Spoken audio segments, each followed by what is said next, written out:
will continue today in the book of Ezra, chapter 2. And what we've seen thus far in the book of Ezra is what we can call the preliminaries. Chapter 1 begins by recording the official end of the Babylonian exile. And it was done by means of the Media-Persian empire, led by King Cyrus, who defeated Babylon and then absorbed their empire. Now, one of Cyrus's first acts was to order the liberation of the Jews, which included an encouragement for those Jews who wanted to migrate back to their Jewish homeland in Judah. Now, the Jews were also given permission to rebuild their holy temple, and this would be funded partially by voluntary donations from Persian Jews and non-Jewish Persians, Gentiles, and the remainder by the Persian government treasury. Now, let me pause to define the term Persian Jews. 1 year earlier, these same Jews would have been called Babylonian Jews. The only reason they're now called Persian Jews is that with the Persian conquest of Babylon, the Jews are now subservient to a Persian king instead of a Babylonian king. And the name of the empire they're now part of course, has changed from Babylon to Persia. All of this happened almost overnight and without them having to relocate. And I tell you this because it does sound odd to say that the Jews came home to Judah from Persia, and yet this is the return from what is called the Babylonian exile. Now, the next thing we heard of in chapter 1 is well summed up in verse 5 of Ezra 1:5. It says, "The heads of the fathers' clans of Judah and Benjamin, along with the Kohanim, the priests, and the Levites, and indeed all whose spirit God had stirred, set out to go up and rebuild the house of Adonai in Jerusalem." The key words are all whose spirit God had stirred. Because as we found out in chapter 2, it was only a small fraction of the exiled Jewish population who decided to pack up and return to Judah. Something less than 5%. The remainder seemed unmotivated to want to return. Sometimes when we're reading the Bible, it's easy to forget that we're reading about usually just ordinary people who find themselves living out extraordinary circumstances. So the priests, and especially, the priests especially had both a spiritual motivation and a personal motivation to return and to rebuild the temple, because up in Babylon, now Persia, they had been relegated to the dustbin. Their status as exiles in a foreign land meant a loss of function, and therefore status as God's priests. So it's pretty easy to imagine why they were thrilled to once again become relevant. The Levites, well, they were less anxious to return, unless their clans had been hereditarily assigned some of the more prestigious tasks, like being musicians or singers or gatekeepers. Those who were simply temple custodians and servants to the priests, they didn't have very much motivation to leave their homes in Persia and revert to their rather lowly positions. Those called the heads of their fathers' clans are referring to several chiefs of the hereditary tribes of Judah and Benjamin. And they would have had the greatest economic motivation to go back to Judah because they held the largest amount of land and vineyards and fields and orchards, and certainly they intended to reclaim it as quickly as possible. Chapter 2 then tells us who the heads of the clans were and who the political leaders were, as well as we get a breakdown of the categories of the Jews who returned. And since those who were returning were generally doing so as a result of a spiritual impulse caused by God. The categories that were used to describe them reflect the divine rationale that we find in the Torah, and that's used to categorize all Israel. The first group, the lay people, is Israel. Then the priests, those who are from the line of Aaron and were God authorized to perform the temple ritual functions. And then the Levites, those who were the temple workers and who worked for the priest to do important tasks, but none of them that involved ritual. The Levite category was then further broken down in chapter 2. It was done so according to occupation, mainly the singers and the gatekeepers. Now, it is interesting to note that in chapter 2, verse 41, under the occupation of singers, there's only one family name listed, Asaph. And if that name sounds familiar to you, it's because he is credited with writing 12 of the Psalms that we find in our Bibles, the songs of Asaph. It's important to remember that many of the Psalms were simply written as songs to be sung with music. Thus, from this, we now learn that the reason we find some Psalms written as songs by Ezra is he was the head of the clan of the temple singers. Lastly, we discussed the category of Levites, presented starting in verse 43 of chapter 2. These folks are called the Nethinim. They're temple workers. They were kind of a mixed breed of foreigners and Gibeonites and Levites. And they were assigned the lowliest temple duties, such as chopping wood, drawing and carrying water, cleaning up the massive amounts of blood and gore that accompanied the high number of daily sacrifices, and others of the unsavory but necessary tasks. So now let's pause and reread a short section of Ezra chapter 2 to finish up this chapter today, and then we're going to move on into chapter 3. So open your Bibles to Ezra chapter 2. We're going to start reading at verse 55 and move on to the end. That'll be page 1120 if you have a complete Jewish Bible. 1120, starting at Ezra chapter 2, verse 55.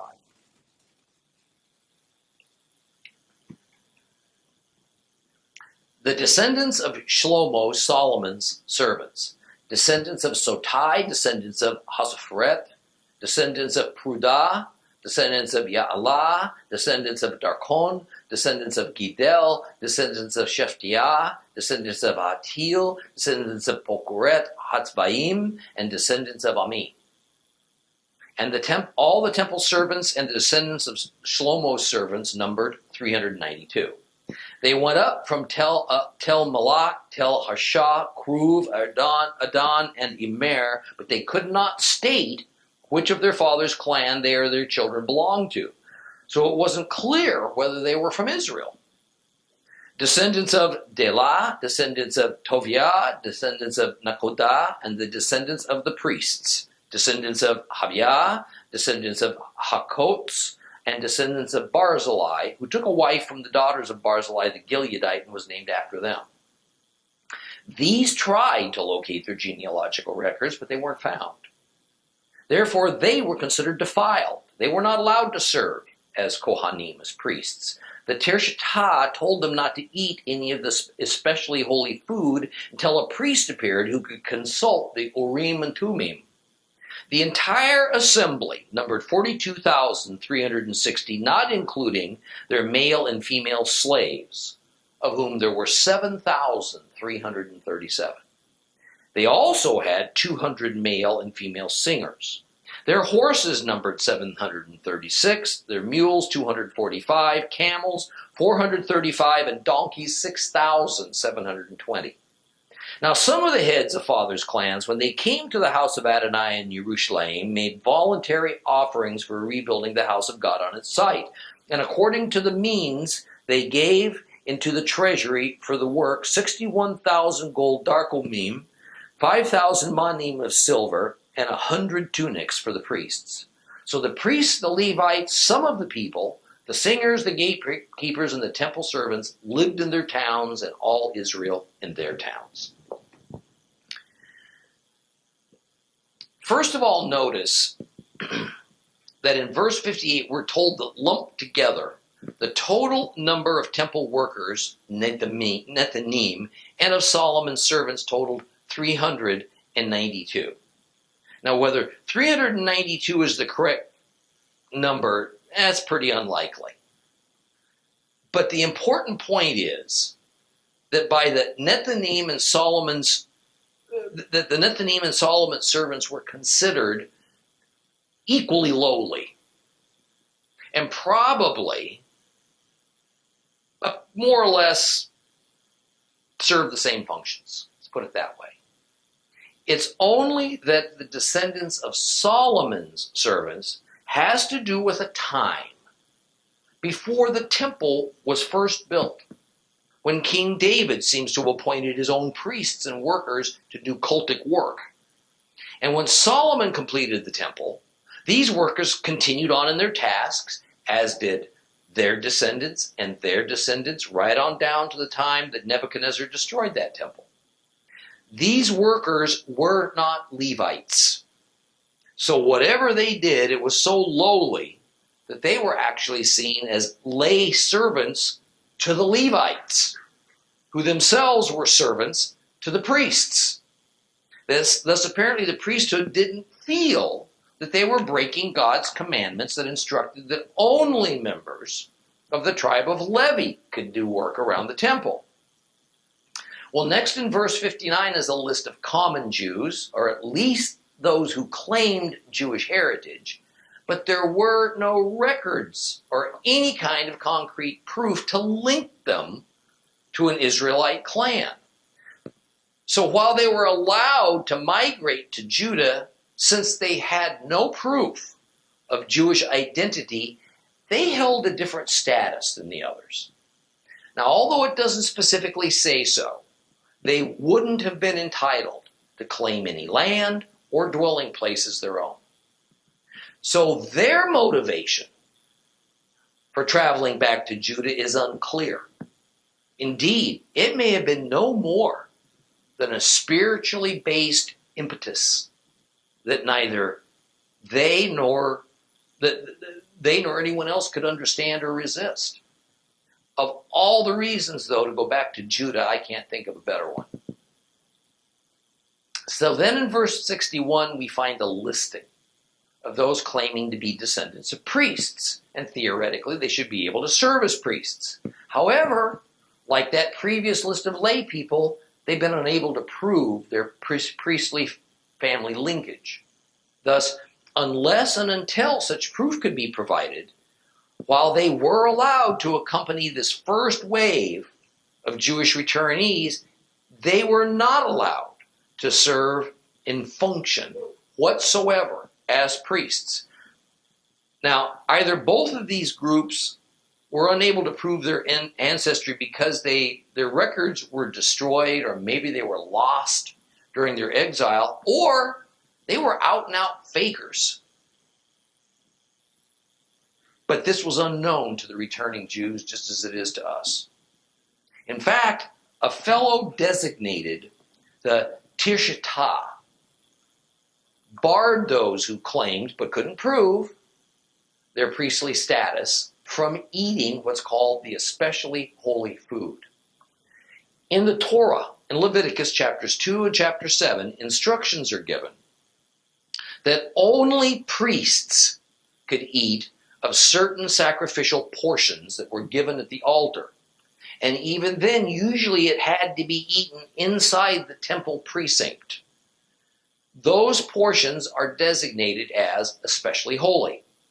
So in order that this vital commandment not be accidentally broken, this Tirshitah fellow ordered that this dubious group couldn't participate until their status was positively determined.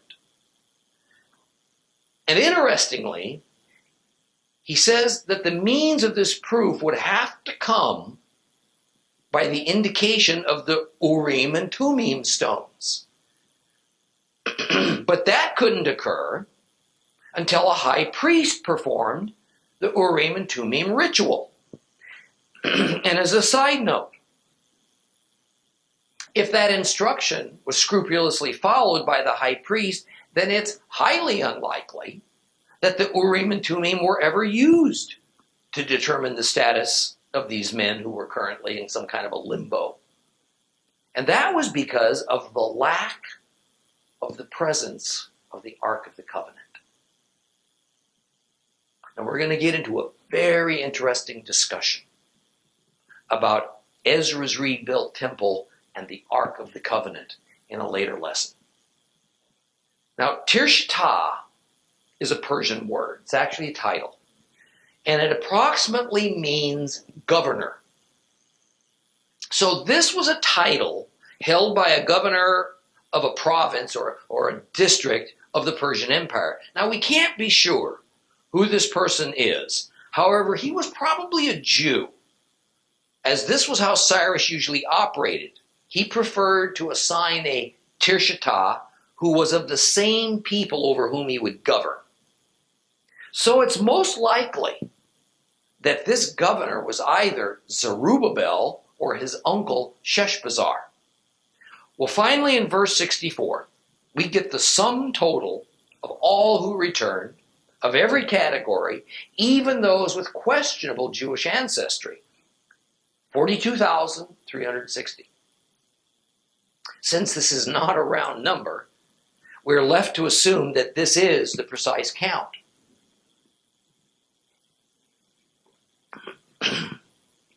In addition to this number of Jews are listed 7,337 slaves, also likely a precise count. Now, these slaves would have been Gentile slaves, because the Torah does not allow Jews to own other Jews as slaves. The mention of these 200 male and female singers is a round number, so it's an approximation. These are not the same as the Levite singers descended from Asaph, we found back in verse 43. These would have been Gentiles and possibly some Jewish musicians retained by wealthier Jews for their own entertainment. I mean, they didn't have iPods or CDs just yet. Then in verse 66 are listed the beast of burden animals that they used for the trip back home. And that consisted of over 8,000 animals, including donkeys, horses, mules, and camels. You know, this was a long way to travel. It was probably around a 4-month journey. We know from later chapters that many elderly returned, and they would have had to ride to survive that journey. The wealthy and the tribal chiefs and their families also would have ridden because of their aristocratic status.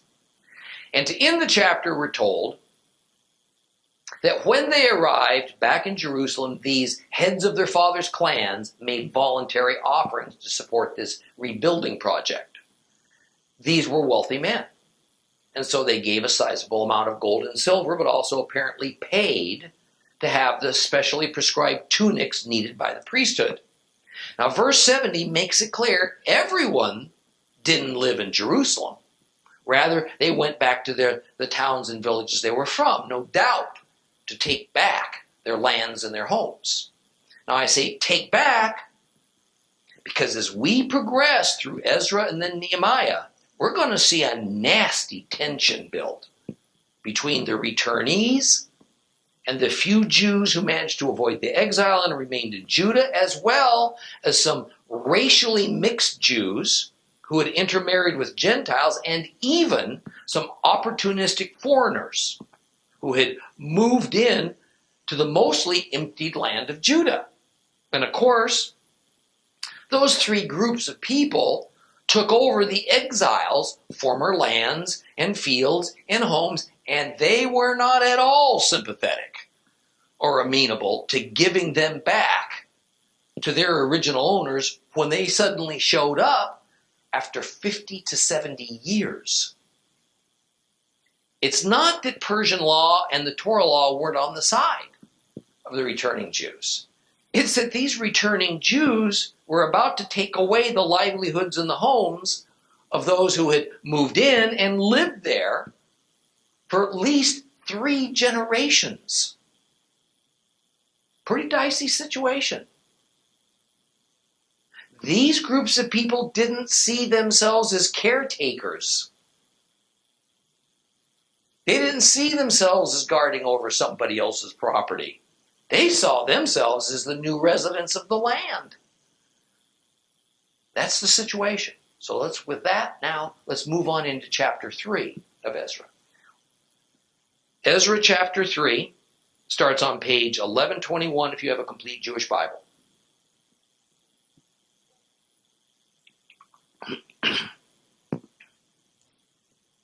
When the 7th month arrived, after the people of Israel had settled in the towns, the people gathered with one accord in Jerusalem.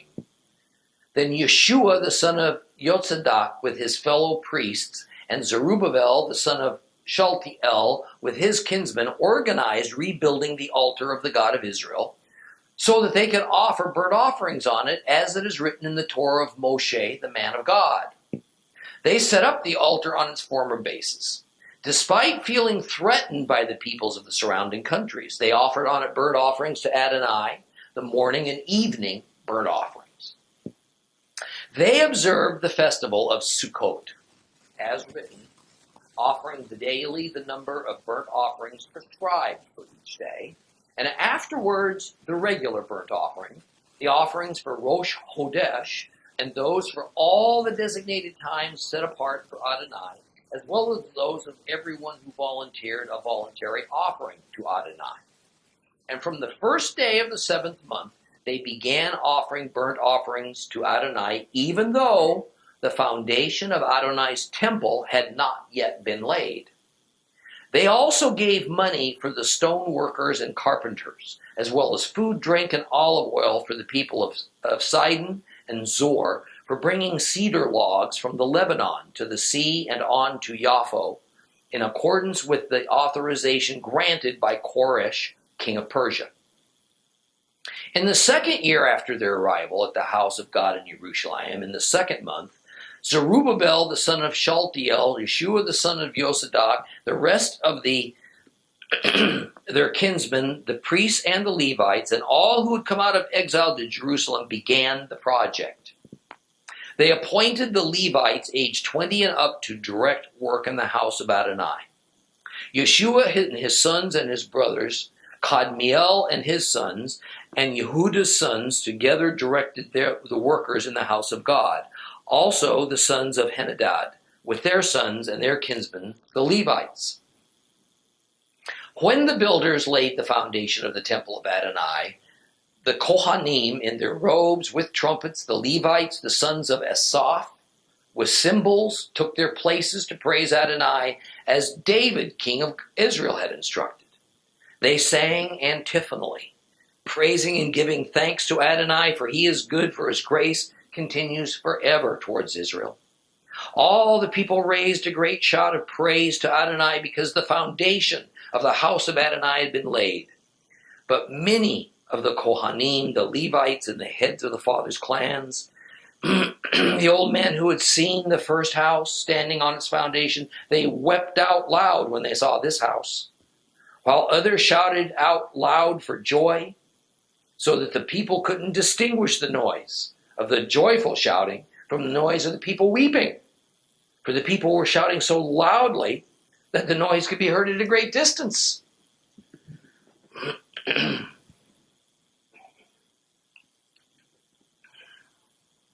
Now, some time had passed, a few months, and the supreme reason for most of the zealous Jews to come home is about to commence.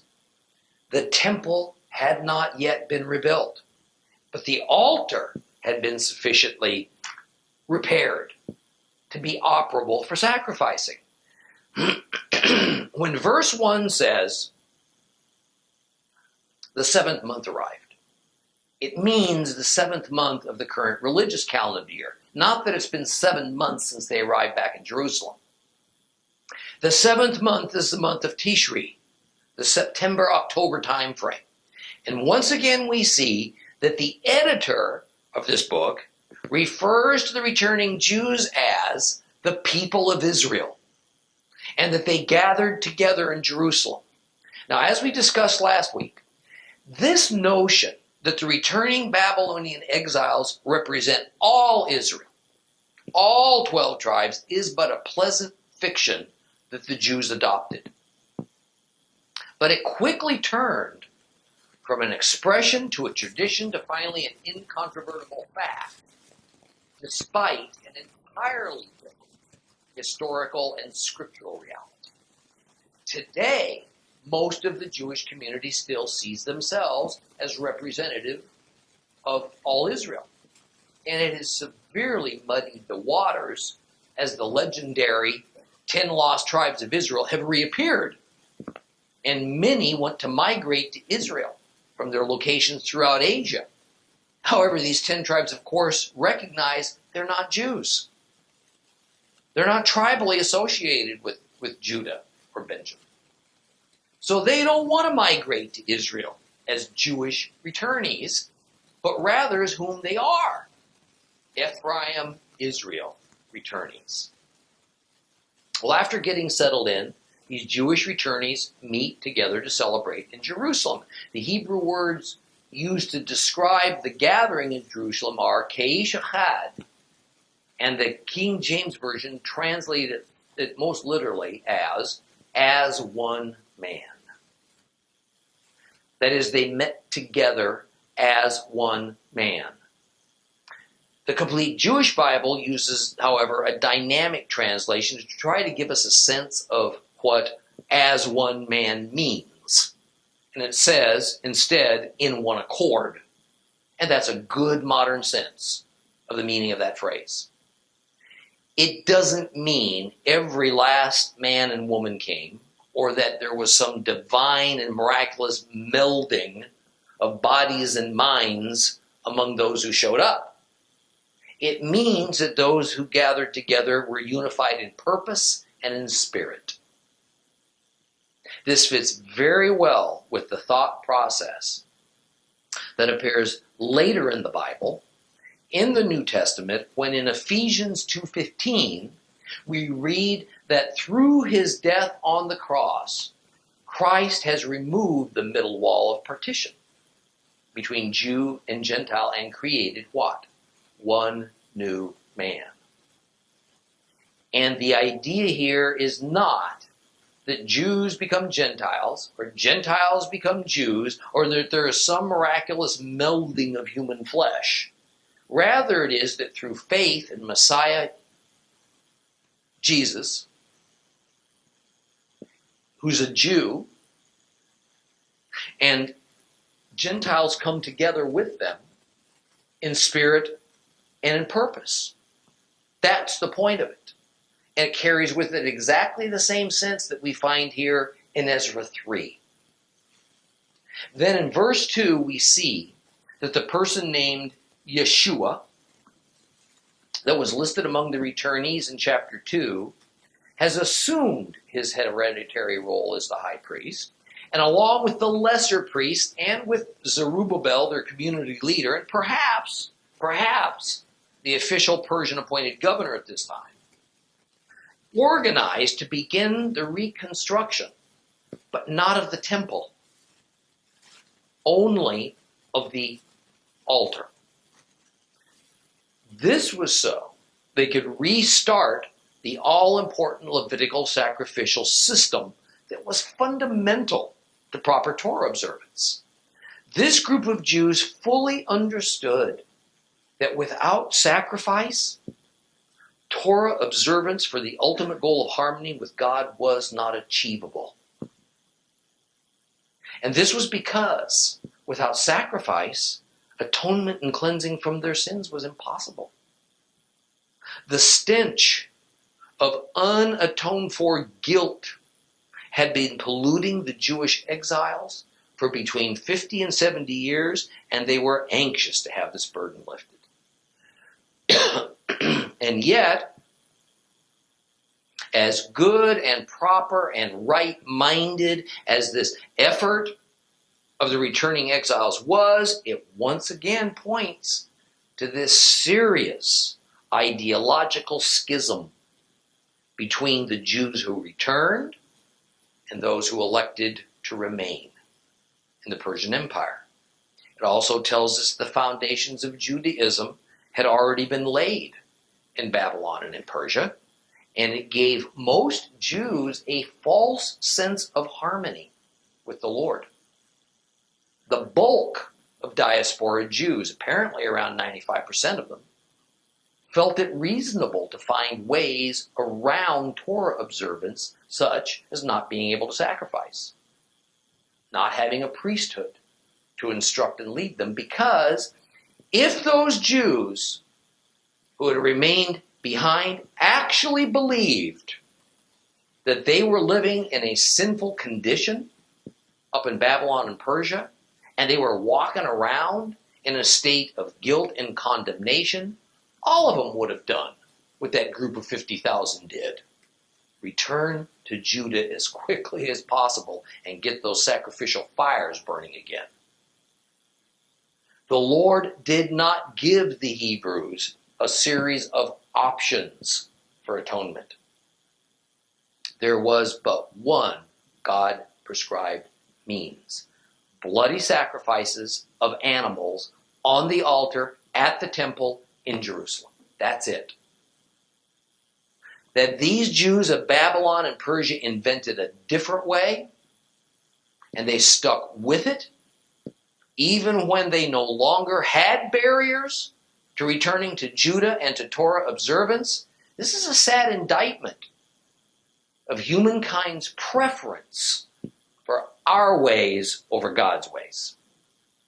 And I'm sorry to say that we can probably apply this same condition, this false sense of security and harmony with God, to many segments of our modern church who have found ways around following God's word because of a preference for an easier and more comfortable doctrine and set of traditions. Even the wicked replacement theology doctrine that says that God's done with Israel, that he will never allow them back into the promised land, so the church has replaced them. This continues rolling along, even though Israel has returned to the land, set up a vibrant Jewish state, and has proved this doctrine to be false. Why the stubborn refusal to recognize the obvious and reverse course? Because so many believers prefer man-made doctrines to God's truth. I urge us all to continue on a path of working to peel away the dead skin of centuries of traditions and dubious doctrines so that we might reunite the Old Testament with the New and recognize that God's laws have not become extinct, and that as believers in Christ, we are indeed one new man. But that doesn't end our obligations to the Lord. And these obligations begin with obedience to him and to his word. Yes, indeed, that does make us similar to that 5% of those zealous Babylonian exiles who returned, and they would meet opposition, especially from their own brethren, all along the way to the attempted restoration of the true biblical religion. And they paid a price for that dedication. And so are we going to. They reconstructed the temple altar on the same altar foundation that Solomon first laid. No doubt this would have involved some amount of demolition and remodeling of whatever remained of the existing altar, and regardless of its dilapidated condition, this restoration would have caused resentment among some of the inhabitants who had remained in the land, as well as among some of the elder Jews who returned and knew of the altar as it was originally. In fact, in verse 3, we immediately hear in these returned exiles of a fear of the people, it says, of the surrounding countries. Actually, what the Hebrew says is a fear of the Amim Haaretz, fear of the people of the lands. In other words, while this phrase contains some ambiguity, it's obviously referring to others than those Jews who returned from the exile. Those others are probably not people from other countries. Why would they care about the rebuilding of an altar? Rather, they are people from the villages and the cities surrounding Jerusalem who were inhabited by a mixture of Judahites who hadn't been exiles and foreigners who had moved in during the exile. Why would these exiled Jews fear those people? For one reason only. Those locals made threats. And they made it clear they did not want reconstruction activity of any kind to occur. Even so, the altar was quickly rebuilt and burnt offerings of various kinds began again, as well as the burnt offerings of the morning and the evening. This is referring to the daily offerings, the Tamid offerings. Further, later chapters are going to confirm that they refrained from building the temple for a few years, no doubt due to too much opposition. Next, in verse 4, they celebrated Sukkot, the Feast of Tabernacles. One wonders exactly what parts of the observance they were able to keep. But we are made aware that they at least offered the Torah-prescribed animal sacrifices on their newly reconstructed altar. And in addition to that, they offered up the daily, the Tamid, sacrifices. The 7th month of the Hebrew religious calendar involves more than just the Feast of Sukkot, which begins on the 15th of the month. The first day of the 7th month is the Feast of Yom Teruah, Feast of Trumpets. That is better known today as Rosh Hashanah, Jewish New Year's. And then 10 days later is the incomparable Yom Kippur, the Day of Atonement. Although there's a slight hint that they might have. We don't specifically hear of them celebrating those first two feasts of the month. And for some reason, instead, they seem to begin with Sukkot. Now, while I'm not sure of the reason why they might have skipped, say, Rosh Hashanah, and they might well have celebrated it, no doubt Yom Kippur wasn't celebrated. Because the central issue of Yom Kippur involved the high priest entering the Holy of Holies. And since the temple wasn't yet rebuilt, there was no Holy of Holies to re-enter. Even so, we're told they celebrated Rosh Chodesh, the new month, and observed other sacrificial rituals as well. In other words, they did what they determined was the best they could do under the circumstances. They weren't able to do all the ritual requirements, but what parts they did do met the biblical requirement. And I think that this is a good pattern for Messianic and Hebrew roots folks, and something hopefully more and more mainstream churches as well will follow. We are in somewhat the same position as these newly returned Jews from Babylon. For them, as for us, there is no temple. And thus, there are many elements of the law of Moses that can't be observed no matter how much our hearts might yearn to do it. So the absence of a temple limits the extent of what part of the Torah law we can even follow, including the celebration of the 7 biblical feasts. Notice that even though not every Torah-prescribed ritual element was available for them to perform, these priests and Jews they officiated over still did as much of the law as they could do. And in a light versus heavy, a kol vomer situation like this, on balance, I see their decision and approach as infinitely better than merely disregarding the parts of the law that can be reasonably observed, because it can't be done perfectly or completely, rather than choosing to do nothing or to adopt something entirely different. See, this verse ends with an important piece of information that may help us to understand the challenging timing now of these several events. The foundation of the temple was not yet laid when they celebrated Sukkot. One of the issues we have, and we're going to have it now for the next many months, of dealing with Ezra and Nehemiah is the timing of events, because there seems to be discrepancies. In the search for solutions to solve these seeming discrepancies, a number of reliable and astute scholars agree on a solution that I think strikes the chord of truth. They believe that at this point in Ezra chapter 3, there is a break in the author's narrative. In other words, look at your Bibles. Verses 1 through 6 of chapter 3 represents a unit of thought that ends with the notice that the temple foundations hadn't been laid. And then, upon verse 7, a new unit begins. But to see this solution, we have to disregard chapter and verse markings and where paragraphs begin and end.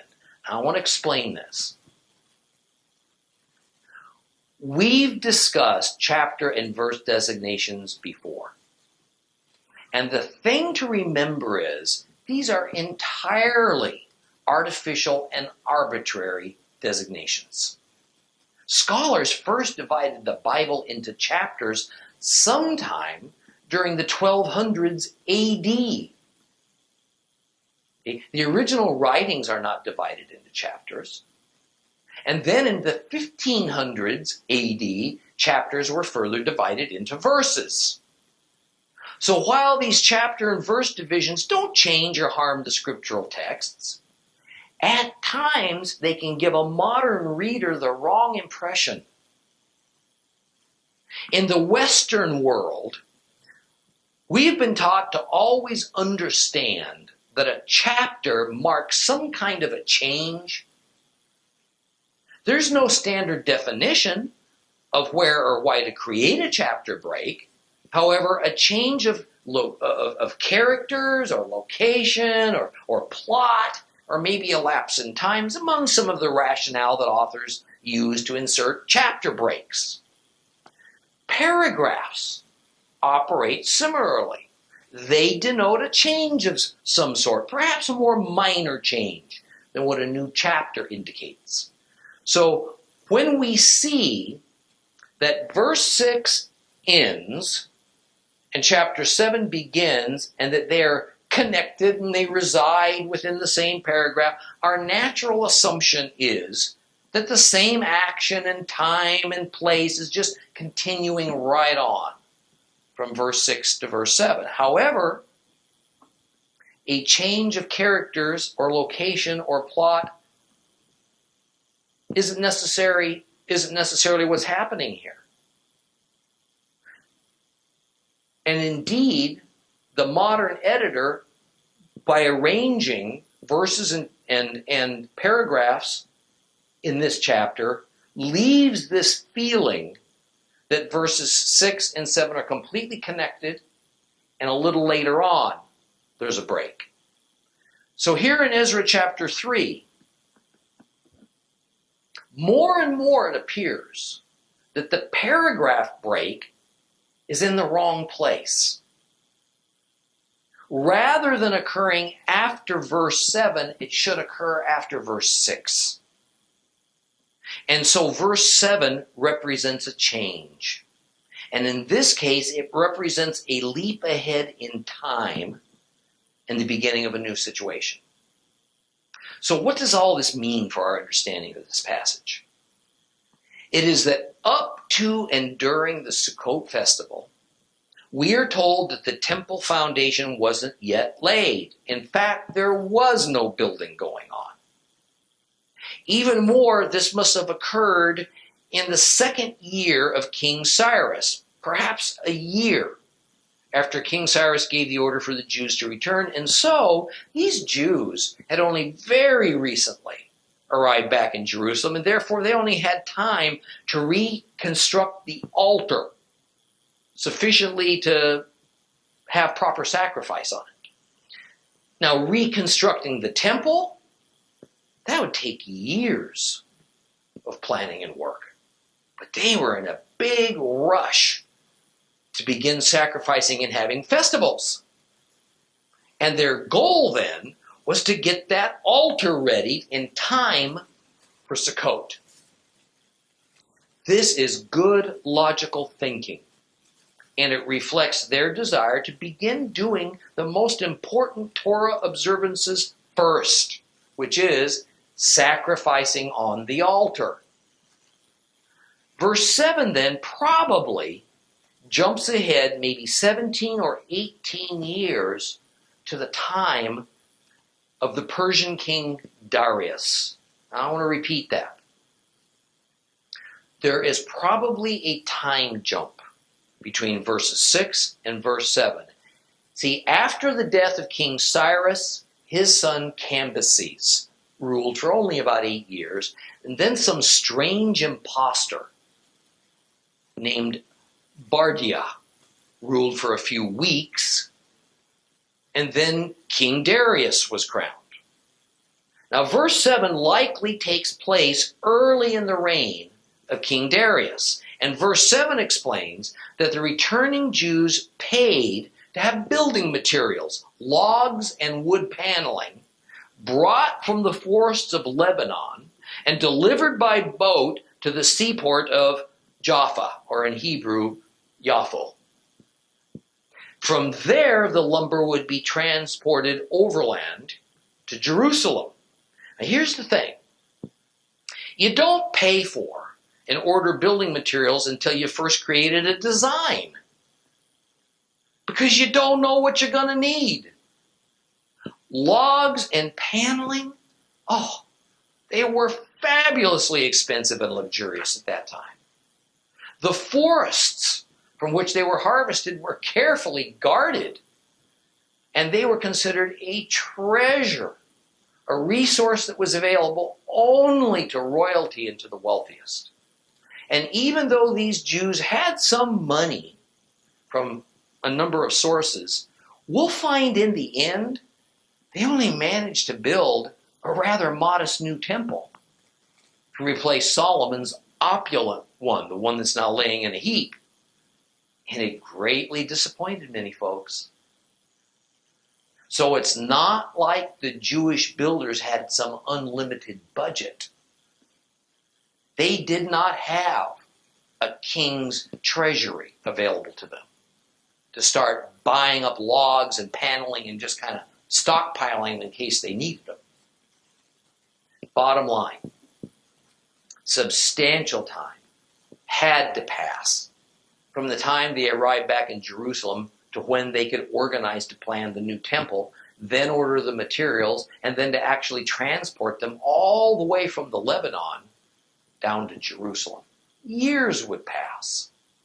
So if my suggested timeline is correct, it would be around 17 to 18 years from the time the Jews arrived back in Jerusalem until the temple reconstruction began in earnest. And we're going to continue with this chapter next week. Please rise.